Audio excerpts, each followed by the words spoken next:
বিধানসভা নির্বাচনে গণনা শুরুর প্রাক্কালে দক্ষিণ দিনাজপুর জেলার কুশমন্ডিতে ধর্মীয় আচার অনুষ্ঠানে অংশ নিলেন 37 নম্বর কুশমন্ডি বিধানসভা কেন্দ্রের বিজেপি প্রার্থী তাপস চন্দ্র রায়।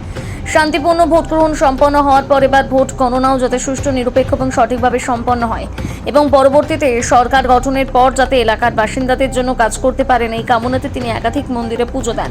আগামীকাল 26শে নির্বাচনের রেজাল্ট, তার আগে এদিন রবিবার কুশমন্ডি বিধানসভার অন্তর্গত শীতলা মা, বাগরাইতলা মা, বাগরাইচণ্ডী নরসিংহ মন্দিরে গিয়ে ভগবানের পূজার্চনা করেন। কুশমন্ডির বিভিন্ন এলাকার মন্দিরে গিয়ে তিনি পুজো দিয়ে সর্বস্তরের মানুষের মঙ্গল কামনা করেন।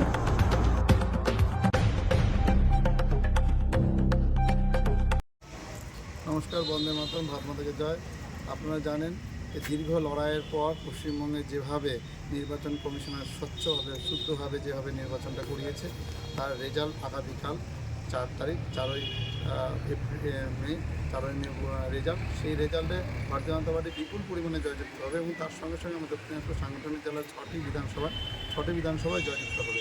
এবং আমরা কুশমন্ডি বিধানসভার সকল কার্যকর্তাদের নিয়ে আজকে বাগরা মায়ের মন্দিরে পুজো দিলাম এবং মায়ের কাছে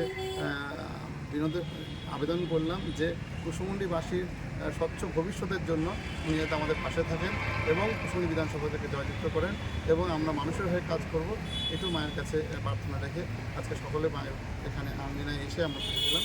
এটুকুই বলা ছিল। এই বলে শেষ করতে বন্ধের মাধ্যম ভাত জয়। নমস্কার।